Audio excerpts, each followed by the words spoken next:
Bonsoir à tous, soyez les bienvenus sur Polynésie la première. Voici les titres que nous allons développer dans ce journal. L'avocat général a requis 10 ans de prison ferme à l'encontre de ce père de famille de 59 ans qui aurait tué involontairement le compagnon de sa fille. Le verdict doit tomber ce soir. Les familles des victimes du crash d'Erm Oorea vont devoir vivre un nouveau rendez-vous judiciaire. La Cour de cassation vient d'annuler les peines prononcées à l'encontre des cadres et anciens dirigeants de la compagnie, tout en reconnaissant leur culpabilité. Nicolas Fourreau nous dira comment il réagit. Le président de l'association 987 est notre invité ce soir. L'élection présidentielle approche à grands pas. Les candidats ont jusqu'au 4 mars pour recueillir les 500 parrainages nécessaires. L'outre-mer est appelé à la rescousse, les Tavana polynésiens aussi. Enfin, vous verrez la transformation des cadets du RSMA grâce à leur séjour au Wharehape dans la vallée de Papen'o. Entre activités culturelles et dépassement de soi, 23 jeunes retrouvent confiance en eux. C'est un comportement d'un autre siècle avec des enfants adultes. Ce sont les mots de l'avocat général cet après-midi lors de son réquisitoire. Le procès de l'homme de 59 ans jugé pour avoir tué le petit ami de sa fille à qui il interdisait une relation sentimentale s'achève. L'avocat général a requis 10 ans de prison ferme à son encontre. La légitime défense plaidée par son avocat suffira-t-elle à convaincre les jurés? On retrouve Lucille Guichet-Tirao et Jacques Damour sur place. Hubert a-t-il voulu se défendre? Juridiquement, ça ne tient pas pour l'avocat général qui a rappelé que la légitime défense doit être proportionnée. Ce qui occasionne la mort, c'est ça, a-t-il dit en brandissant le couteau de 26 cm devant les jurés. Et ça, c'est disproportionné, a-t-il martelé, demandant 10 ans de prison ferme et fustigeant, je cite, le comportement d'un autre siècle de l'accusé. Pour l'avocat de la défense, c'est tout simplement un père de famille normal, un dossier où on parle d'amour, a-t-il plaidé. Toute la journée, les débats ont tenté de rejeter la faute tantôt sur la victime, parfois décrite comme un homme violent et excessif, tantôt sur sa petite amie, la fille de l'accusé, parfois décrite comme menteuse et jalouse selon certains témoins. Manava se retournerait dans sa tombe, a plaidé l'avocate de la famille de Manava, tuée à 21 ans en 2016. Difficile donc pour la Cour de se retrouver dans ces versions changeantes. Faute de vérité établie, elle devra se fier à son intime conviction pour répondre si oui ou non Hubert a bien tué Manava et si oui ou non Hubert était en état de légitime défense. Nous vous en parlions hier, nouvelle étape dans l'interminable parcours judiciaire des victimes du crash d'Erm Oorea. Presque 15 ans après le drame qui a provoqué la mort de 20 personnes, la Cour de cassation reconnaît la culpabilité des personnes jugées en appel, mais estime que les peines ne sont pas suffisamment motivées. Un nouveau procès est attendu. On en parle tout de suite avec notre invité. Bonsoir Nicolas Fourreau, vous présidez l'association 987. Merci d'être là. Après le procès en première instance en 2018, le procès en appel qui avait duré 3 semaines en 2019, l'arrêt de la Cour d'appel en 2020, comment vivez-vous cet arrêt de la Cour de cassation ? C'est très dur. Ce qui était déjà dur, c'est qu'il y ait justement ce recours devant la Cour de cassation, que les désormais coupables utilisent encore des artifices judiciaires pour repousser une peine qui finalement aujourd'hui est définitive. Oui, parce que 4 personnes avaient été condamnées à de la prison avec sursis, mais aussi l'interdiction définitive d'exercer dans l'aéronautique. Leur culpabilité, vous venez de le dire, ne fait plus de doute. La culpabilité d'Erm Oorea non plus. Ça, c'est acquis. C'est un soulagement, j'imagine. C'est un vrai soulagement parce que ces coupables avaient motivé devant la Cour de cassation l'insuffisance d'éléments dans le dossier pour prouver leur culpabilité. Or, dans l'arrêt de la Cour de cassation, il y a des mots très durs de la Chambre haute, enfin de la Cour de cassation, qui est très très accusatrice finalement sur leur culpabilité. Donc il n'y a plus aucun doute de ce point de vue-là. Il s'avère effectivement que les peines n'ont pas été assez motivées puisqu'une loi a été publiée 3 ou 4 mois avant le procès devant la Cour d'appel qui n'avait pas été pris en compte par les juges. Rien de dramatique finalement puisqu'ils peuvent encore requérir les mêmes peines. Oui, selon vous, leurs peines seront allégées ou alourdies ? Je ne suis pas à la place des juges. Si on retient les motivations de la Cour de cassation, c'est qu'ils sont extrêmement coupables. Parce qu'il y a une loi qui désengage finalement les dirigeants d'entreprise, c'est la loi Fauchon. Aujourd'hui, elle n'a pas du tout été appliquée pour ces cadres, donc ils sont extrêmement coupables. Donc il n'y a pas de raison, à mes yeux en tout cas, que les peines soient allégées. L'aspect positif, c'est qu'au final, ce débat permettra de mettre en lumière toutes les failles et d'améliorer finalement la sécurité aérienne dans son ensemble. Il y a certains dirigeants qui continuent à exercer, c'est gênant. Aujourd'hui, à partir du moment où il sera définitif, cette décision sera définitive, eh bien, ce sera la fin de leur carrière dans l'aéronautique, parce que dans un paysage qui est un peu mouvant. Vous voulez dire, parmi ces cadres qui ont été condamnés, il y en a qui continuent qui sont toujours salariés d'Air Tahiti, effectivement, il n'y a plus Air Montréal, mais qui exercent toujours chez Air Tahiti et Air Archipel. Donc effectivement, c'est un peu gênant. Donc dans un paysage un peu mouvant, on pourrait s'inquiéter que certains cadres changent de crèmerie, si je peux me permettre l'expression. Alors parallèlement, vous avez demandé réparation civile. Ça fait beaucoup de procès. Comment le vivent les familles presque 15 ans après le drame? C'est très long. Quand on a fondé l'association, on a dit que ce serait une épreuve difficile et longue, mais jamais un procès n'aura été aussi long pour une catastrophe aérienne aussi simple. Parce que finalement, techniquement, c'est un avion qui est simple et il n'y avait pas de doute. Mais ils ont utilisé vraiment tous les artifices, toutes les complexités, et on connaît certains des avocats des accusés pour utiliser la loi au maximum. Alors une dernière question, Nicolas Fourreau. Hermo Orea était une filiale d'Air Tahiti. Christian Vernodon était PDG d'Air Tahiti en 2007. Il n'a pas été inquiété dans cette affaire. Aujourd'hui, il monte une nouvelle compagnie. Comment vous le vivez? C'est un pied de nez. C'est un pied de nez à Air Tahiti parce que ils ont protégé ce dirigeant qui avait déjà connu un précédent accident aux Marquises. Il ne faut pas l'oublier, et nous, en tout cas, en tant qu'association, on ne les oublie pas. Et aujourd'hui, il tourne le dos à cette compagnie qui l'a protégé, surprotégé, pour en monter une autre. C'est quand même assez ironique comme fin. Merci beaucoup d'avoir accepté de répondre à nos questions. Merci à vous. Wharerei no te Parautia se rencontrer pour la vérité. Après 2 ans de crise sanitaire, une intersyndicale avocats soignants est officiellement créée. À la tête de ce mouvement citoyen, le pédiatre Stéphane Darter et l'avocate Lorna Oputu. Selon l'intersyndicale, la loi sur l'obligation vaccinale et le pass vaccinal sont à l'origine du mal-être d'une partie de la population. Elle demande la suppression de ces dispositifs liberticides, selon elle. Écoutez Lorna Oputu au micro de Teupo Fatupua Ave. Avec le syndicat des soignants, nous nous sommes trouvés avec les avocats. Nous avons trouvé en fait des points de convergence dans nos opinions, s'agissant en fait de la défense de nos droits et libertés fondamentales pour les avocats et pour les soignants, s'agissant de la défense du droit à la santé et de l'accès en fait aux soins qui est aujourd'hui brimé dès lors qu'une personne n'est pas vaccinée, malheureusement, elle se retrouve, on lui oppose justement des obstacles pour accéder à des soins. Voilà. Et ça, ce n'est pas acceptable. Et notez qu'en Nouvelle-Calédonie, l'abrogation de l'obligation vaccinale a été adoptée par la commission permanente du Congrès.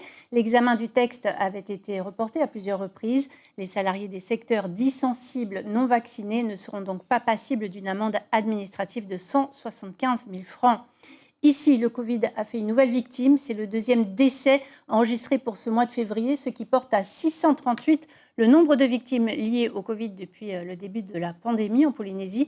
Selon le dernier bulletin de la direction de la santé, 23 patients sont actuellement pris en charge à l'hôpital du Taoné, dont 3 en réanimation.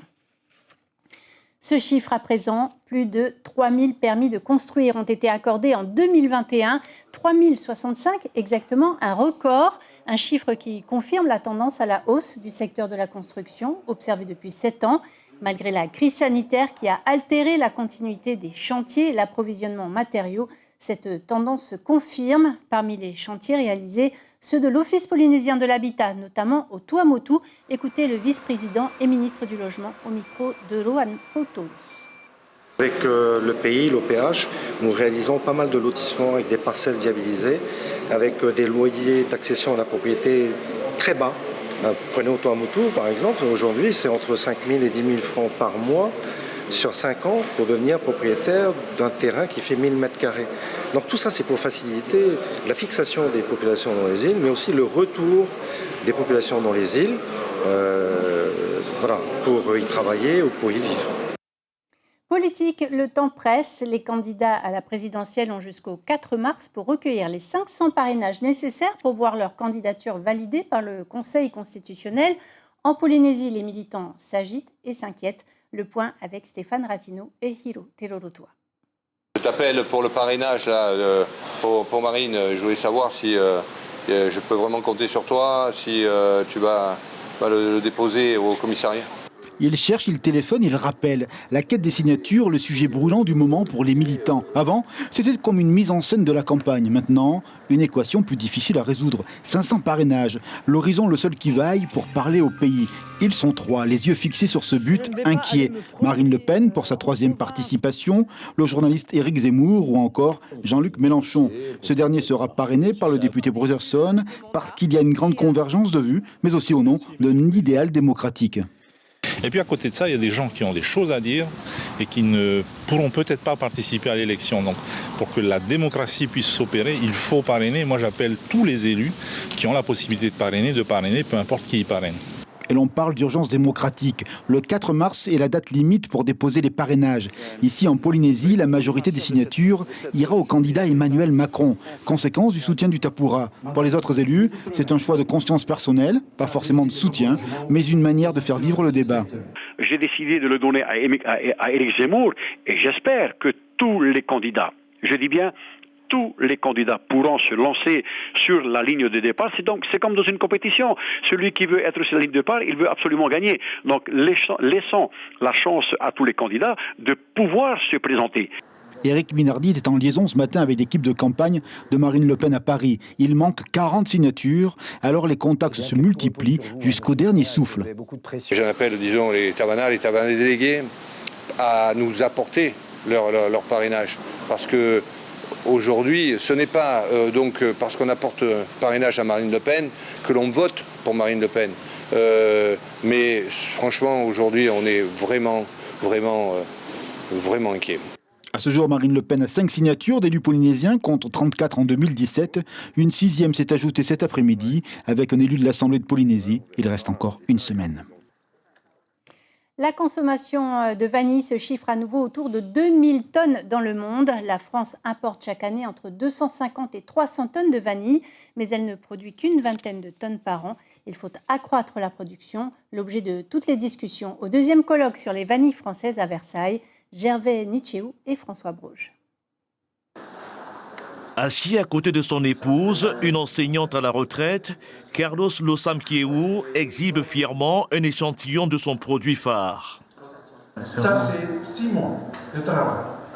6 mois de travail. Cette gousse de vanille, soigneusement emballée dans du plastique, a été transformée et préparée par ce producteur polynésien, natif de Ta'aha. Ce que j'ai amené là aujourd'hui, le parfum. C'est heureusement le Covid. Oui, il n'y a plus d'acheteurs, il n'y a plus de touristes qui viennent chez nous. Moi, j'ai resté à la maison, je regarde, je murmure ma vanille, masser ma vanille, tout le temps ma vanille. Et c'est là que je dis, bon, je veux retravailler encore plus de parfums et j'ai réussi. Sur son portable, quelques photos d'une création dont il est visiblement fier, le miel à la vanille. C'est la première fois que Carlos Losamkieu participe au colloque sur les vanilles françaises. Ce rendez-vous en est à sa 2e édition. La Polynésie française est bien représentée et la particularité de sa vanille est mise en exergue. Cette vanille de Tahiti, Vanillia tahitiensis, elle mûrit sur la liane sans s'ouvrir. Elle est dite indéhiscente, donc c'est beaucoup plus facile. On va les cueillir lorsqu'elle passe de la couleur verte à la couleur jaune et à la couleur chocolat. Ensuite, on aura juste besoin de les mettre au soleil. Avec 10 à 12 tonnes chaque année, la Polynésie caracole en tête du classement des producteurs de vanille en France. La chance de la vanille Tahiti, c'est que si elle est de bonne qualité et du fait qu'elle est produite en assez faible quantité, il y a toujours des chefs dans le monde entier, à New York, à Paris, à Singapour, qui vont vouloir de la vanille Tahiti. Et à la fin de chaque année de récolte, eh bien, toute la vanille Tahiti sera vendue. Les producteurs polynésiens présents au colloque sur les vanilles françaises prendront part au salon de l'agriculture qui s'ouvre ce week-end à Paris. L'occasion de nouer des contacts pour mieux écouler leurs produits dans l'Hexagone. Les produits locaux comme la vanille, justement mise en avant lors d'un séminaire à Mataya, comment les valoriser dans la restauration scolaire, une initiative à destination des élus et agents communaux. Une loi de pays votée le 11 janvier incite d'ailleurs les cuisines centrales à valoriser ces produits. Maharani Moeroa l'explique à Corinne Tehitia. En termes de légumes, par exemple, les communes vont devoir servir 50%. Qu'est-ce que ça veut dire? Ça veut dire que sur tous les légumes réceptionnés à la cuisine sur l'année, on va décompter qu'est-ce qui vient de l'extérieur et qu'est-ce qui est local. Concrètement, ça veut dire qu'un jour sur deux, l'entrée qui sera servie ou l'accompagnement, prenons l'exemple des carottes, la carotte devrait être locale. En bref, le soulagement des habitants de 4 quartiers de Moorea situés à Apiti, Popo et Afreaitu. Leur chemin de quartier est désormais bétonné, un confort pour le passage des voitures, mais aussi en période de forte pluie. 40 ans que ces habitants attendaient un geste fort de la commune. Montant total de ces 4 chantiers, 152 millions de francs. Le sport et la culture pour retrouver force et identité. Le site du Farehapé à Papen'o permet de vivre une alternative à l'enseignement traditionnel, une immersion culturelle, mais aussi le dépassement de soi. Les 23 jeunes de 15-18 ans ont d'ailleurs marché 8 km avec une charge sur le dos pour atteindre le refuge. Alors, qui sont-ils vraiment? On voit cela avec Ariho et Tefa Afana et Patrick Tinsing. On les appelle les cadets du RSMA. Le rime résonne depuis hier. Tout au fond de la vallée, il n'y a que la nature pour s'occuper. Ce matin, c'est atelier tressage et préparation du Ahim 1. Ce matin, j'apprends à tresser les Oini. C'est des paniers pour mettre le main, comme le fei, le poua.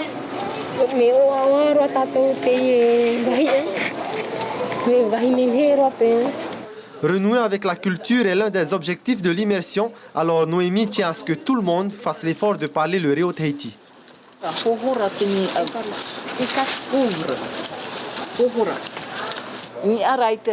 Je leur apprends notre langue.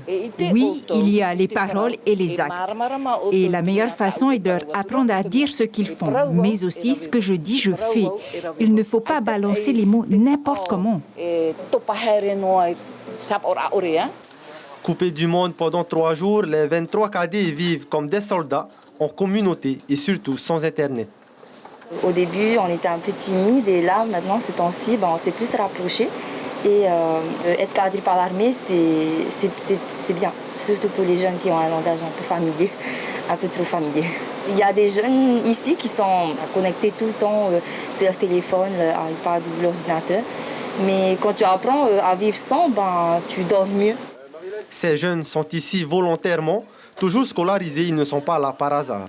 Le profil, il faut qu'il soit en situation de décrochage scolaire. Mon but n'est pas du tout de faire du recrutement. Mon but, c'est de l'accompagnement au quotidien, cas par cas, si je peux, parce qu'ils sont nombreux. Et le but, ma mission première, c'est éviter le décrochage scolaire. Et la mission finale, c'est la validation du diplôme à la fin de la scolarité. Cette immersion assez spéciale est la première de l'année. D'autres sont prévues jusqu'en juin.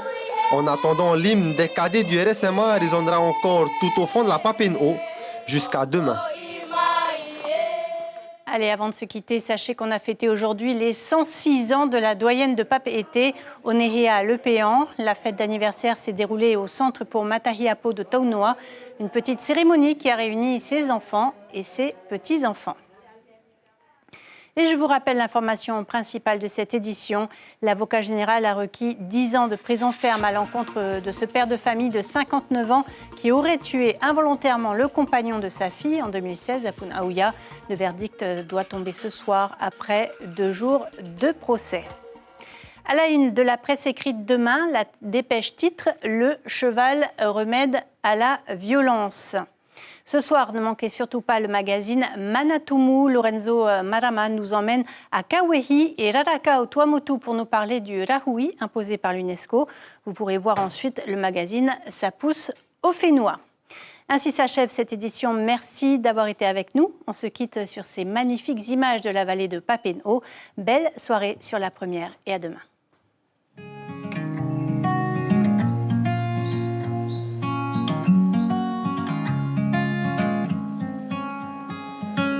Feels like we've lived 100 lives before, together and then decided on one more. Here on earth where everything is cruel, 'cause no one knows that this is just a school. For what it's worth, I'd die with you again, 100 more times multiplied by 10. Hope I'll always have you in my mind, so that Retrouvez ce programme en replay sur notre site internet. L'information en continu sur Polynésie la Première, internet et réseaux sociaux.